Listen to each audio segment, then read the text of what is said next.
Bonjour à tous, j'espère que vous allez bien. Aujourd'hui, je suis trop contente parce que j'accueille une invitée très spéciale, Cynthia, qui est une ancienne étudiante de mon agence Man Australia. Elle était partie vivre en Australie avec sa famille pour démarrer un diplôme dans la petite enfance. Et là, depuis quelques temps, elle est de retour en France. Elle a vécu plusieurs transitions importantes ces dernières années, donc le départ en Australie, bien évidemment, le retour en France, une reconversion professionnelle et surtout la naissance d'un projet professionnel qui est profondément aligné avec ce qu'elle est devenue aujourd'hui. D'ailleurs, Cynthia est aujourd'hui enceinte de son deuxième, donc on a plein de choses à évoquer. Elle a décidé de lancer Mini Explorer. On va lui demander tout à l'heure de nous décrire un peu plus en détail le projet. Mais si j'ai bien compris, ce sont des ateliers d'éveil parents-enfants en anglais. C'est donc un projet qui est doux, humain et courageux, qui est directement né de son expérience en Australie. Dans cet épisode, on va parler business model, validation d'idées, erreurs du début, décisions difficiles, positionnement, visibilité, parce que c'est important pour un chef d'entreprise, et comment on construit une activité qui a du sens quand on revient d'expatriation et qu'on doit tout réinventer. Bonne écoute, on est sur l'épisode 3 de la saison 2 du podcast Bordel organisé. Cynthia, bonjour et bienvenue. Bonjour Manon. Comment tu vas? Comment te sens-tu? Ça va super. Et toi? Moi, ça va aussi. Je sais que t'es pas forcément très à l'aise avec la visio, donc franchement, merci beaucoup d'avoir accepté de témoigner aujourd'hui.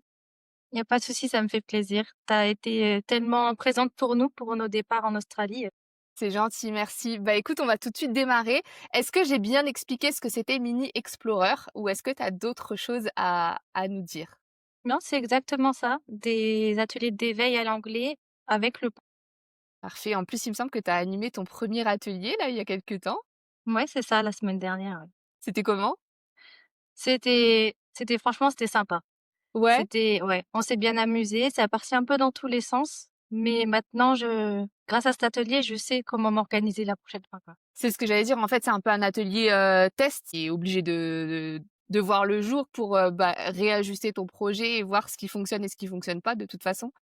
Ouais, c'est exactement ça. Plutôt que se poser 15 000 questions, j'ai prévenu que c'était un test, donc les mamans, elles étaient au courant et c'était super. Ça a duré combien de temps? Ça devait durer 45 minutes, ça a duré 1 heure. Ça va, en Ça vrai, va. ça va, tu as respecté le timing quand même. Ouais, ça va.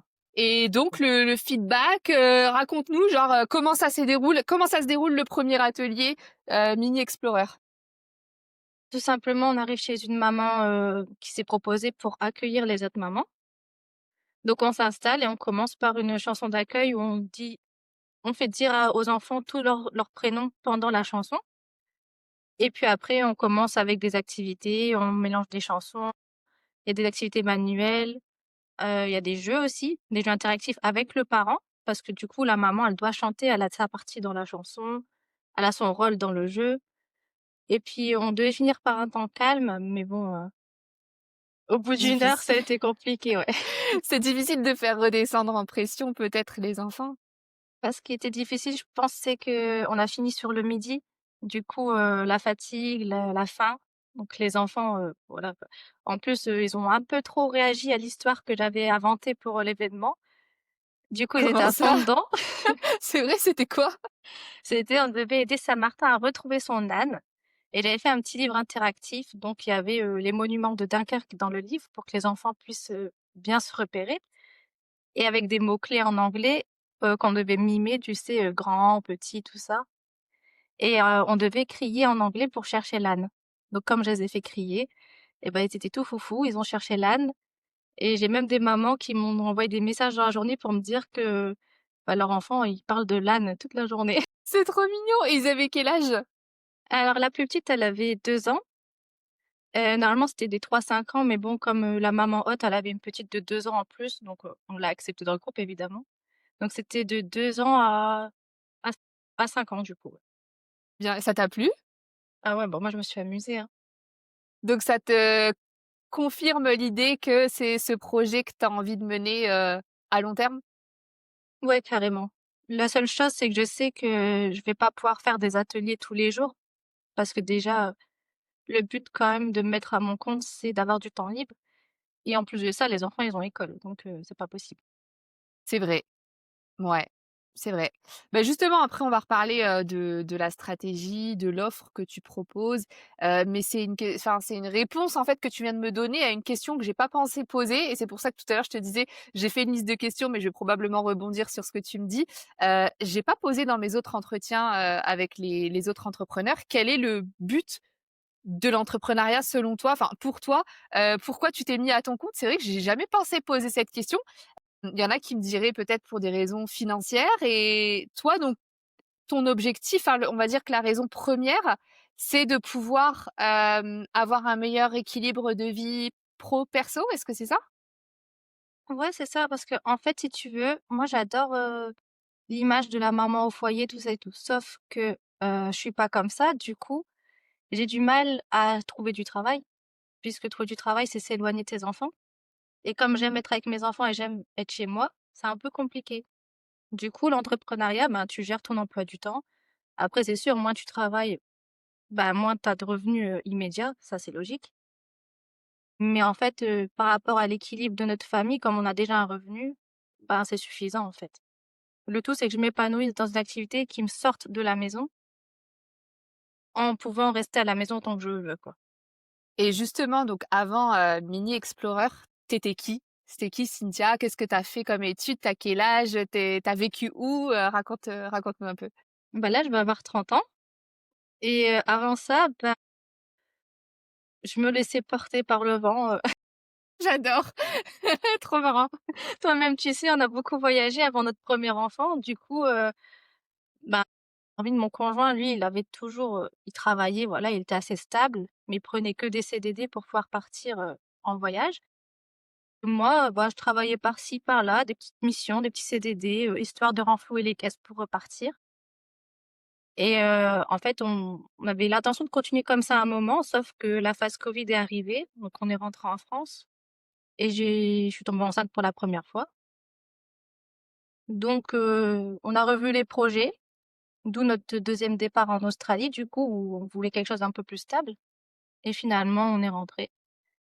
Et bah, toujours pas de carrière, à l'horizon pour moi, vu que j'ai toujours enchaîné des petits boulots par-ci par-là. Mon CV, il a aucun sens, il y a des trous, enfin, en vrai, je suis pas le salariat, ça m'intéresse pas trop, tu vois? Même quand tout se passe bien, je me lasse et bah, c'est pas souvent que tout se passe bien puisque ça j'ai du mal, tu vois? Les interactions avec les gens au quotidien et tout, c'est c'est compliqué pour moi. Donc C'est ce que du coup, tu me c'est disais, la dernière fois parce on avait déjà échangé et tu m'expliquais que tu avais aussi cette forme de je sais plus si je reprends le bon terme, mais je crois que tu m'as parlé d'anxiété sociale, c'est ça? c'est ce qu'on m'avait dit, quand j'étais adolescente déjà. Alors, est-ce que c'est vraiment ça? Est-ce que c'est autre chose? Je sais pas, mais ça me fatigue, en fait. Même, aller, dans une réunion de famille ou entre amis et tout, je vais m'amuser, je vais prendre du bon temps, mais après c'est fatigant et du coup, le salariat, voir tous les jours les mêmes têtes, devoir, parler alors qu'on n'a pas envie de parler, devoir sourire alors qu'on n'a pas envie de sourire, tu vois? Moi, je sais pas faire semblant, si j'ai pas envie de sourire, je souris pas. Du coup, dans le monde du travail, j'ai pas forcément beaucoup d'amis. Je me retrouve complètement dans ce que tu racontes parce que c'est vraiment ça et en plus, ça a toujours été comme ça, en fait. Même quand j'étais, à en primaire, je me souviens que j'étais toujours la fille, différente en fait des autres, j'avais pas forcément de alors si j'avais des copines en primaire, je mens, j'avais des copines, mais après au niveau de la troisième, ça a commencé alors au lycée, je t'en parle même pas. Au lycée, c'était très compliqué pour moi d'avoir des copines stables et de tu vois, genre je voyais, toutes les filles qui faisaient, des sorties le samedi après-midi, elles allaient se promener à Dunkerque et tout, entre copines. Moi, pas du tout. En plus, ça n'arrangeait pas trop la chose parce que j'habitais dans la campagne, à Onskotte, donc c'était toujours galère pour aller en ville et je pense qu'en fait, je me suis un peu éloignée comme ça et là, alors en vieillissant, ça n'arrange pas les choses parce que j'ai encore moins de vie sociale sociale ou sociable? Je sais jamais comment on dit ce mot, vie sociale. Et là, bah, typiquement, on a été, par exemple, samedi soir manger au resto avec des gens, enfin des amis à mon conjoint et franchement, j'avais qu'une hâte, à 23h30, c'était de rentrer chez moi, quoi. Mais alors, tu vois, je suis contente de sortir, je suis contente d'aller voir des gens, de discuter avec eux, mais après c'est bon. J'ai ma jauge, quoi, tu vois? Ouais, bah, ouais, c'est ça, ouais. Moi, carrément, je propose d'inviter des gens et au bout d'un moment, on voit dans la soirée, je suis déconnectée, quoi, bah, parce que c'est bon, mon Ça y énergie, est, elle a été vidée. Maintenant, on va manger le dessert et puis voilà, quoi. et vous allez rentrer chez vous. Ah ouais, non, mais grave, mais franchement, c'est trop ça. Et en plus, là, par exemple, tu vois, on était dans un restaurant festif, tu sais, c'est un peu à la mode, les restos où tu as, un DJ à partir de 22h et il monte le son et 23h, tu t'entends plus parler, minuit, tout le monde danse et cetera. Enfin, en tout cas, ici sur Aix, c'est comme ça existe, tu vois? À Dunkerque, je crois pas qu'il y en ait, mais ici, il y en a beaucoup. Et alors de on est arrivé à 20h jusque 22h, on s'entendait discuter et après 22h, bah, tu t'entends de moins en moins parler puisqu'il y a de plus en plus de bruit, de monde, des gens qui boivent et cetera. Et en fait, au bout d'un moment, bah, du coup, tu peux plus parler avec les gens qui est en face de toi. Bah, moi, je vois pas l'intérêt d'être là à rien faire, quoi. Donc, je faisais genre, je devais aller aux toilettes. Je me suis dit: «Mon copain, il va comprendre que, il faut qu'on rentre chez nous». Et en fait, non, il comprenait pas.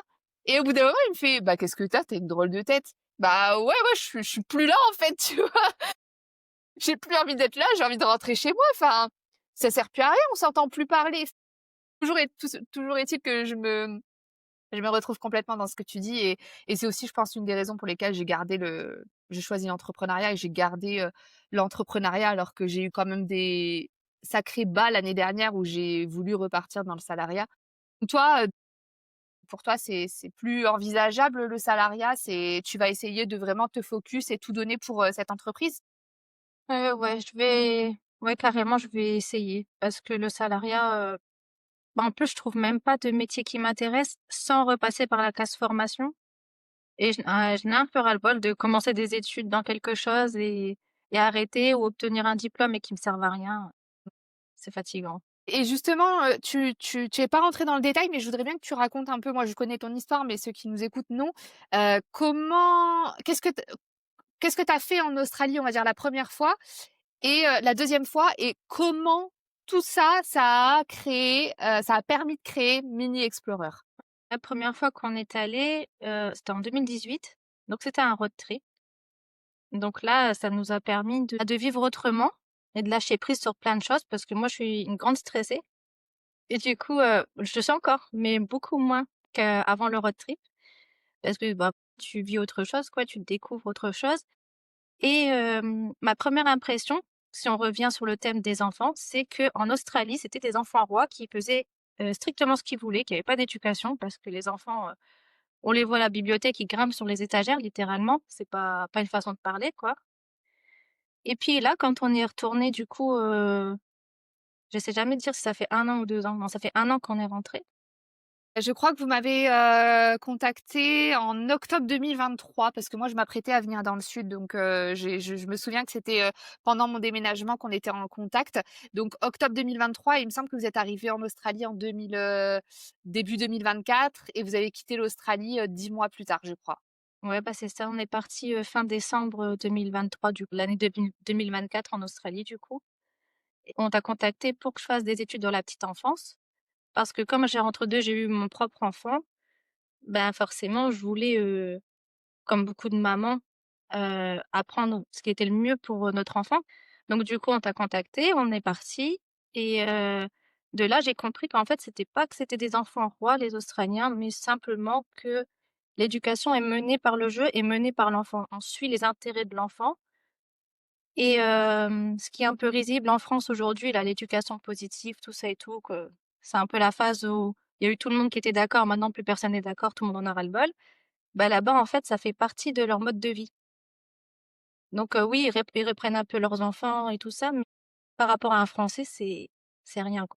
Très laxiste, vis-à-vis des C'est enfants là. beaucoup plus laxiste, ouais. Par exemple, j'ai encore cette image, qu'il avait beaucoup plu, parce qu'on était en hiver et ce jour-là, il y avait un petit rayon de soleil et une grande mare, sur un parking, quoi. Il y avait une grande crevasse et je voyais une maman qui était comme ça, qui se tenait la tête avec les mains et je me dis: «Mais qu'est-ce qu'elle fait?» Et en fait, je regarde un peu plus loin, donc dans la grande crevasse qui était remplie d'eau boueuse. Bah, les enfants qu'ils avaient, leurs bottes en caoutchouc et leur maillot de bain et ils étaient en train de jouer dans l'eau, quoi. C'est Je me terrible. dis: «Ah ouais», je dis: «C'est dément pour les enfants». Ils s'amusaient, tu vois? Ils s'amusaient avec leur environnement. La mère, elle les regarde jouer. Il y avait pas de téléphone dans la main, tout ça et tout, tu vois? Je Donc sais toi, pas, ça je t'a trouvais plu? ça ouais, Ça t'a plu l'éducation positive? j'aurais aimé faire ça avec mon fils. Sauf que non, je peux pas le laisser jouer dans la boue, mais j'aurais Bah aimé non! j'aurais aimé avoir, ce toupet de me dire, «C'est pas grave», mais bon, moi, en tant que Française, j'ai pas vu que la boue, j'ai vu la possibilité de serpents et tout ça qui se cachent dedans. Voilà, les Australiens, ils ont pas peur des serpents, ils ont pas peur des requins et tout ce qui va avec, quoi. Ouais. Ouais, ouais, c'est leur environnement et donc il me semble aussi que tu as fait, pendant ton année donc c'était un certificat 3 dans la petite enfance. En anglais, ça se traduit comment déjà? C'était, Early Childhood and Care. Voilà et je savais mais je voulais te laisser parce que je sais que tu as un meilleur accent que moi. C'est donc Early Childhood. Voilà et voilà et donc pendant cette année, donc c'était 9 mois, tu as obtenu ton diplôme, ton certificat 3 ou pas pour finir? En fait, la théorie, j'avais tout obtenu. J'avais même fait, tu sais, les premiers secours, tout ça et tout. C'est juste que j'ai pas validé le dernier stage parce qu'on est rentré avant la fin du stage. D'accord, OK. Donc justement, tu as fait quand même, un «stage en entreprise» entre guillemets. Tu as eu une expérience professionnelle dans la petite enfance en Australie? Oui, bah, en fait, j'avais 3 jours d'école et les autres jours, je travaillais en intérimaire, donc ça pouvait être une journée, comme ça peut être 2 ou 3 jours, en fait, de travail. Mais j'étais affectée à un daycare dans lequel je travaillais, aussi bien avec, je changeais de salle, je faisais les 0-2 ans ou les toddlers, après les kindy, j'ai fait tous les âges. D'accord, OK et donc daycare, c'est quoi? C'est une crèche? Pour eux, c'est la crèche, mais c'est plus, comme les jardins d'enfants à l'ancienne, en OK, OK, d'accord et donc ensuite tu es rentrée en France donc fin de non même pas fin 2024, je sais plus exactement quand, juillet? non, non, en novembre. Là, Novembre? ça fait 1 an, il y a quelques jours. OK. Donc novembre, tu es rentrée en France et tu as bossé pendant cette année de retour en France, à part, du coup sur ton projet? J'ai bossé sur d'autres projets, mais dans le salariat, non. En OK. fait, je suis rentrée avec une promesse d'embauche orale, et finalement, on me l'a mise à l'envers. J'ai quand même continué de chercher un petit peu et en fait, ça me saoulait, en fait, Ouais me et dire puis de mettre mon enfant en périscolaire, à l'école, repériscolaire, aller le chercher, je me suis dit: «Oh, c'est bon». mmh mh. Ouais, je suis d'accord avec toi et au final, c'est pas plus mal puisque du coup, ça t'a permis de développer tes projets. Donc si je comprends bien, Mini Explorer, c'est pas le premier projet d'entrepreneuriat? Tu avais déjà tenté d'autres choses? Ouais, je tente, à plusieurs reprises, en fait, j'ai tenté, le e-commerce parce que ça m'intéresse beaucoup. Parce qu'à la base, de base, je suis en vente. Donc voilà, donc le e-commerce forcément ça m'intéresse, mais bah, tout seul c'est compliqué en fait, comme j'ai tendance à partir dans tous les sens, il y a trop de choses à faire, il me faut un projet plus humain, où je peux me focus sur quelque chose que je maîtrise un minimum. Avant d'avoir ton premier enfant et avant de faire tes études dans la petite enfance, tu déjà les enfants? Heu, Avant d'avoir mon enfant, non, pas tellement. OK, c'est rassurant. Non, non, c'est en fait, si tu veux, je suis tombée enceinte, c'était pas programmé à la base et immédiatement quand j'ai vu le test, je me suis dit: «Ouh là là», et 2 secondes après, je me suis dit, «Bah, c'est génial en fait». Ça a vraiment été en 2 secondes, mon cerveau il a changé de mode, Il a switché. du tout pour Et donc au final, là, Mini Explorer, aujourd'hui, tu peux dire que c'est une entreprise qui est née de ton expérience en Australie? Ou est-ce que tu aurais pu créer Mini Explorer même en n'ayant pas étudié et travaillé en Australie? non, je pense pas que j'aurais pu parce que j'aurais pas eu cette vision de l'éducation. En restant en France, j'aurais encore pensé que pour apprendre une langue, faut s'asseoir, faut répéter et cetera. Je me serais pas dit qu'en faisant un jeu, tel jour, l'enfant il va garder son bon souvenir et son souvenir va travailler pour lui. J'aurais jamais pensé à ça. Ouais, donc du coup, tu es vraiment, pile poil, bah, dans ce que je dis, depuis que j'ai lancé la saison 2, c'est que vous avez vraiment utilisé votre expérience. J'ai invité quelqu'un qui avait vécu, en Colombie, au Nicaragua, en Irak et au Nigeria, qui était infirmière humanitaire et elle a, aussi utilisé son expatriation au service de sa nouvelle activité et toi, c'est pareil, tu as vraiment utilisé ton expatriation au service de ta nouvelle activité et moi, je trouve ça et moi aussi. Donc je trouve ça génial. Je pensais pas qu'il y avait autant de personnes qui utilisaient, bah, toute cette période de vie, assez extraordinaire pour le coup, pas dans le sens, extraordinaire, waouh, truc de ouf, mais vraiment qui sort de l'ordinaire, pour le mettre à son profit et tout à l'heure, tu évoquais le fait d'avoir un CV avec des trous, mais mine de rien, bah, c'est quand même hyper enrichissant tout ce qu'on voit à l'étranger, ça nous permet d'ouvrir notre esprit et de faire des beaux projets comme celui que tu es en train de mener actuellement. Donc franchement bravo, félicitations pour tout ça. Ah J merci. j'ai, j'ai donc plusieurs questions à te poser. Hem, à quel moment justement, donc pendant ton année, entre novembre 2024 et novembre 2025, à quel moment tu t'es dit: «Bah, en fait, c'est Mini Explorer qui va vraiment me faire kiffer et c'est vraiment, c'est Mini Explorer sur lequel je vais tout me donner»?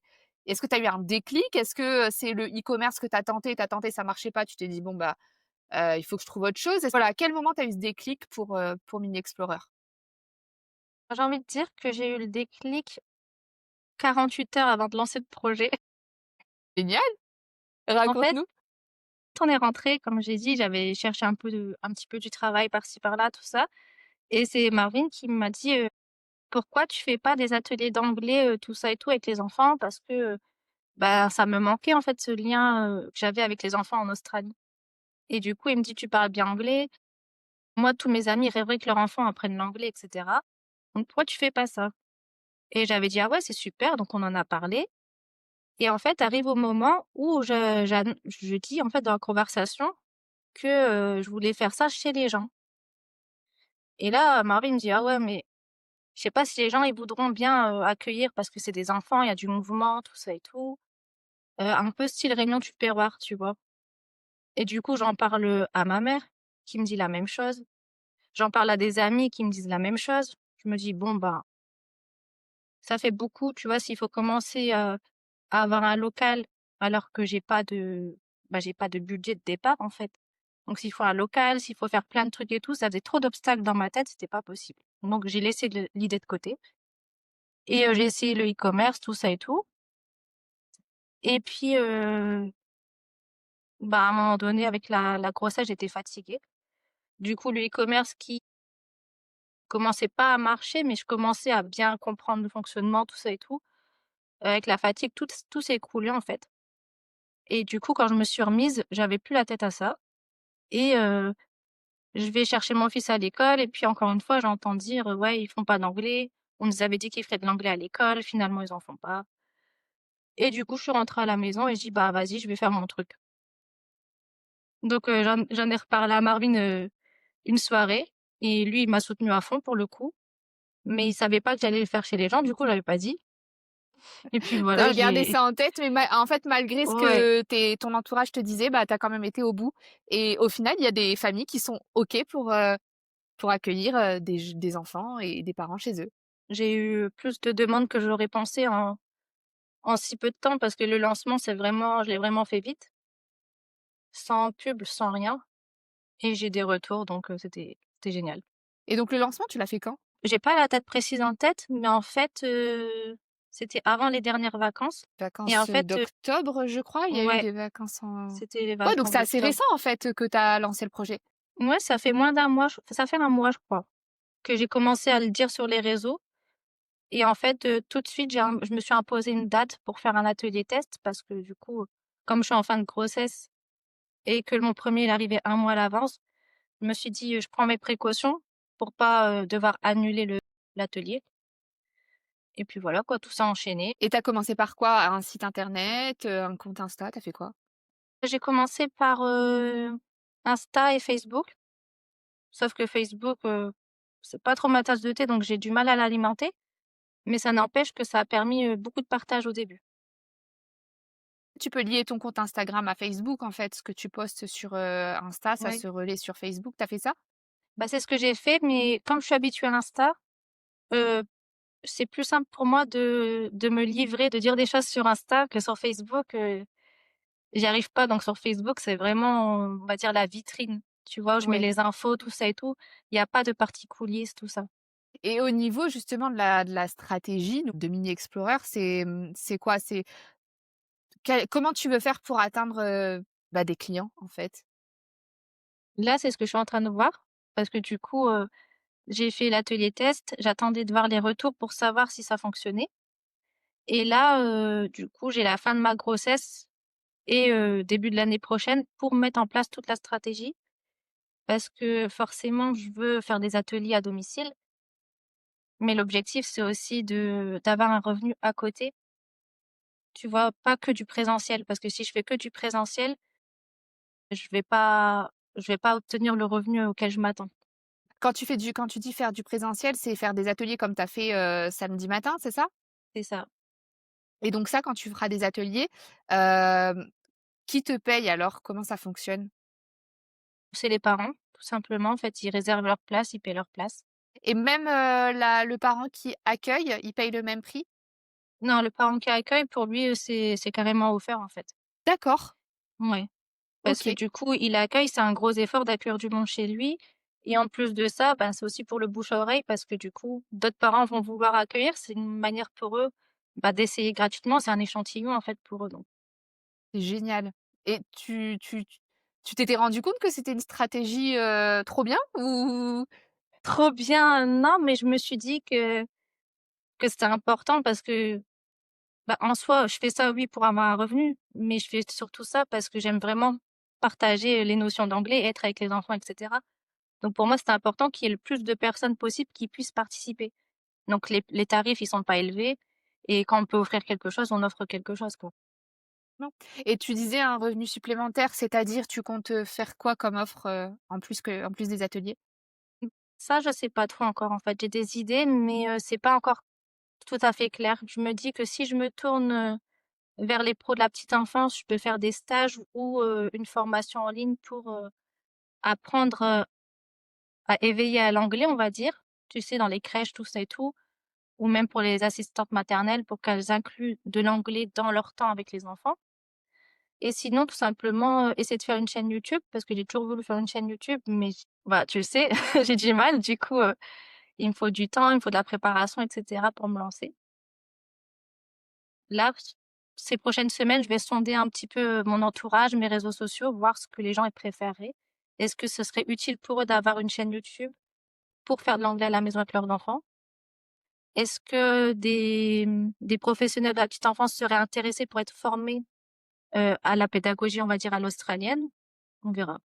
OK. Justement, bah, ça me permet de rebondir. Tu me disais, que tu avais du mal à montrer ton visage, que tu te sentais pas forcément à l'aise. Est-ce qu'il y a d'autres freins que tu as relevés, d'autres problématiques, d'autres freins à ton business? C'est le plus gros et ensuite, il y a non, pas vraiment. Moi, je dirais que c'est vraiment le seul gros frein. Après forcément, il y a les baisses de motivation, tout quand on n'est pas encore lancé. On sait jamais si, les gens ils vont être on sait jamais si on va capter l'attention, si les gens vont vraiment être intéressés ou quoi. Donc forcément, par exemple, si quelqu'un annule, bah, ça met vite un coup au moral, on a vite envie d'arrêter. Mais sinon, non, c'est vraiment, la caméra qui me bloque le plus. C'est vrai? C'est ouf, hein, quand même. C'est dingue, je pensais pas, mais en vrai, il y a énormément de personnes qui ont du mal avec la caméra et pour lesquelles ça paraît pas naturel, heu, qui refont 50 fois leur story et tout ça, c'est vraiment fou. C'est dommage parce qu'en plus ça fait perdre du temps, quoi. Alors que vous connaissez votre sujet. Ouais, ça fait perdre du temps, ça fait perdre des opportunités et puis des fois, tu vois les vidéos de certaines personnes, tu dis: «Bah, une vidéo comme ça, je peux le faire». Mais en fait, c'est plus dur, à faire qu'à dire qu'à Est-ce que tu connais le syndrome de l'imposteur? oui, oui, ça, je l'ai sur tous les autres projets que j'ai déjà tentés, je l'avais eu et là, au début du projet, avant de le lancer, je l'avais un petit peu et en fait, c'est quand, je parle à mon entourage, ils me disent que j'ai pas à l'avoir parce que j'ai un niveau d'anglais largement suffisant pour faire ça, en fait, donc Et ça va. quand tu vas voir les mamans à l'école de ton fils, tu oses parler de ton projet ou tu bégayes? Aux mamans avec qui je suis devenue amie, bah, voilà, j'en parle, mais j'en parle pas encore ouvertement. J'ai fait un gros effort, j'en ai parlé, à la maîtresse de mon fils, simplement en disant: «Alors comme ça vous faites pas d'anglais à l'école?» Et elle me dit: «Bah, on en fait un tout petit peu» et comme elle sait qu'on revient d'Australie, elle me dit, automatiquement, elle me dit: «Pourquoi vous voudriez intervenir?» Et du coup, on en a parlé et là, j'ai parlé du projet et tout ça et du coup, là, on laisse la grossesse et normalement d'ici janvier, j'interviendrai en tant que bénévole dans les classes de maternelle.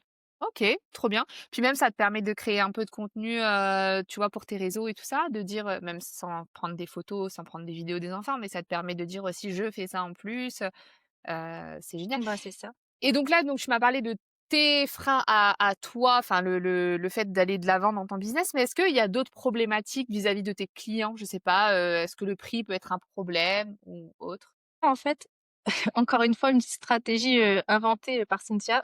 J'avais mis le prix de base et la première séance, c'était moins cher. En fait, le prix de base, j'avais mis 12 € et la première séance 8 €, sauf pour l'autre où c'est gratuit et du coup, les gens étaient intéressés et du coup, c'était génial et finalement après, à la fin de la séance et tout, les gens se sont rendus compte qu'ils m'avaient pas payé et je leur ai dit: «Non, non, mais en fait, c'était une séance test, je veux pas de votre argent, je voulais juste que vous veniez et savoir, ce que vous pensez sincèrement, tout ça et tout» et du coup, je leur ai demandé si les prix que j'avais fixés étaient bien et tout le monde m'a dit que c'était carrément correct et que ça valait, que le prix valait l'atelier, en fait. Il y avait pas de souci.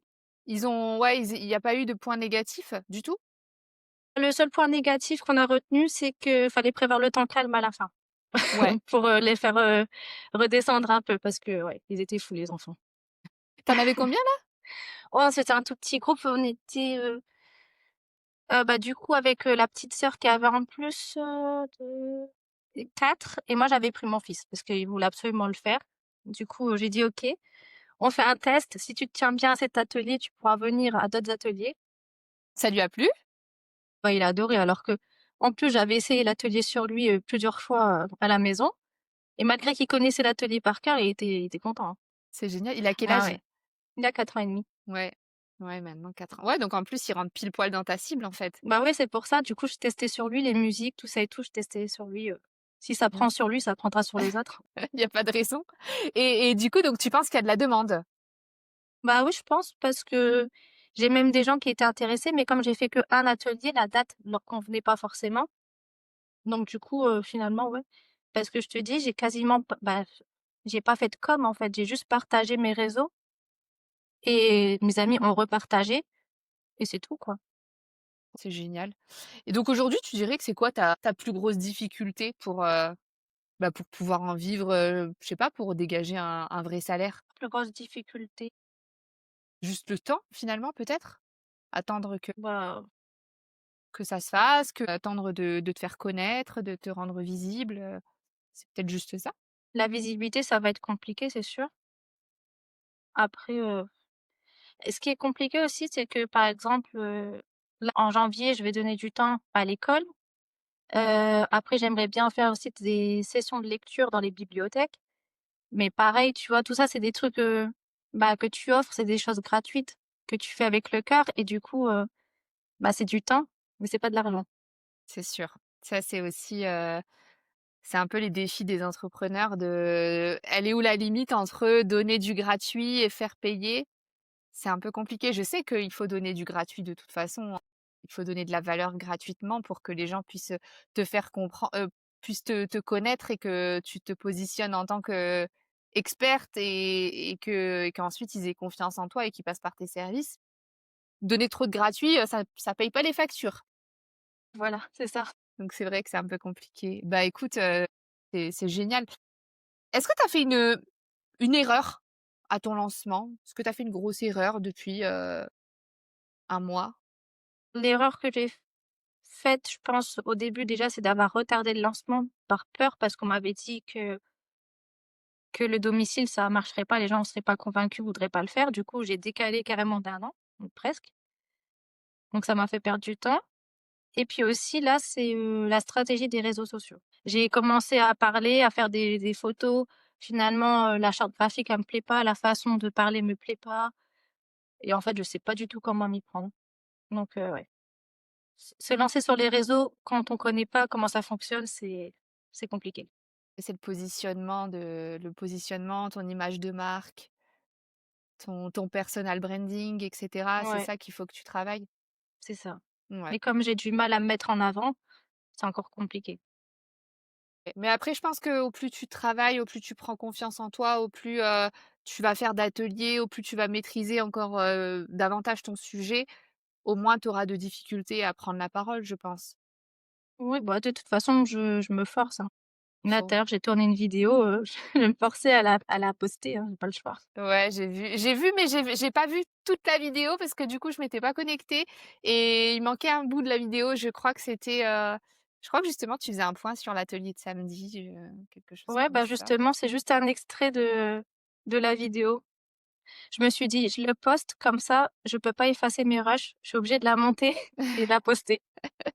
Ouais, tu te mets un peu, des challenges, j'ai l'impression. Ouais, bah, carrément, ouais, carrément. Parce que jusqu'à maintenant, ma zone de confort, elle m'a amenée nulle part, donc Il je suis faut obligée. sortir. Il faut sortir de sa zone de confort et je crois d'ailleurs quand on avait échangé, il y a 2-3 semaines, tu m'avais dit que tu avais créé ton compte Instagram pour justement te dire: «Bon, bah, là, il est créé, tu pas le choix». C'est ça. C'est pour ça que j'ai tout fait vite. Je te dis, quand j'ai eu le déclic, le lendemain, j'étais en train d'en parler autour de moi, d'envoyer mes réseaux sociaux et tout, parce que sinon je me pose trop de questions, j'efface, je supprime et je fais rien Mmh. et ça mène à rien. C'est pas ça sert strictement à rien. Bon, bah, écoute, parfait. C'est quoi ta vision, on va dire, si par exemple on se rappelle, dans 1 an ou 2, tu en être où avec Mini Explorer? Je pense que tu as un peu évoqué ça tout à l'heure, peut-être avoir une chaîne YouTube qui fonctionne, c'est ça? J'aimerais bien avoir, une chaîne YouTube, ce serait vraiment le top parce que quand ta chaîne elle fonctionne, tu as un revenu, mais en fait tu donnes aux gens, c'est pas les gens qui te payent directement. Donc ça, ce serait vraiment, super et puis, bah, continuer les ateliers. Mais à une fréquence raisonnable, en fait. Comme je t'ai dit, le but, c'est d'avoir du temps. Avec les enfants, c'est pas d'en perdre. Donc, avoir, toujours mes ateliers, une chaîne YouTube et puis, moi, mon rêve d'enfant, c'est de d'écrire et d'illustrer des livres pour les tout petits. Donc j'en avais fait un petit avec Canva, tout ça et tout, pour mon atelier. Mais si je peux en même, en auto-édition ou quoi, en avoir, même si c'est juste les vendre, aux parents, les mettre dans les bibliothèques municipales ici, autour de moi, ou au contraire, en faire la lecture sur YouTube, enfin, si j'arrive à mettre ça en place, je serais ravie. Donc finalement, en fait, l'éducation, les enfants, c'est devenu une vraie passion pour toi? Puis, je suis un peu comme un poisson dans l'eau, en fait, je m'amuse à préparer des supports, je m'amuse en les faisant avec les enfants, tout bénef. Le processus et le résultat, les 2 m'amusent. Bien. Et j'ai une dernière question qui me vient et que tu as pas évoquée, étonnamment. C'est, quand je t'ai demandé si tu avais des freins, à ton business, au développement de ton business, tu m'as pas dit que d'être maman, c'était un frein. Ça ne l'est pas? Bah, ça l'est pas puisque du coup, c'est, le fait d'être maman qui m'a fait aimer, jouer avec les enfants et faire des activités avec les enfants.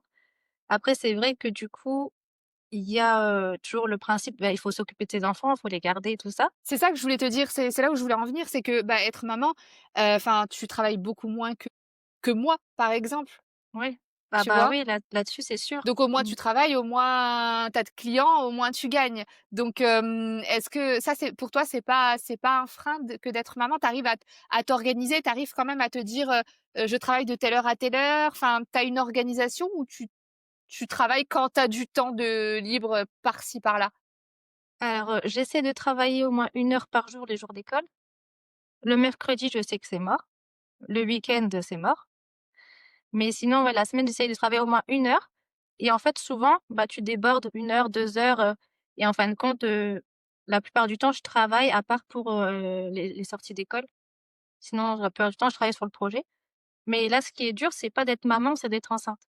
Eh oui, Parce que les énergies, elles fluctuent et quand tu es enceinte, c'est 10 fois pire. tu es censée accoucher quand? Normalement, le 31 décembre. Ouf! Ah oui! Tu vas passer un bon réveillon à Ah, l'hôpital. bah, ouais, carrément. Peut-être même Noël, hein, qui sait? On verra. Peut-être Noël, ouais. Oh franchement les enfants, franchement vous avez abusé, hein, parce que moi je suis née le 7 janvier. C'est vraiment la merde d'être né au mois de janvier parce que finalement, les gens, ils te font un cadeau que pour Noël. Donc, ton anniversaire, zut, ou alors ils te font un cadeau pour les 2, mais du coup, c'est pas le même prix que si tu avais fait un cadeau à Noël et un cadeau si tu né au mois de juillet, par exemple.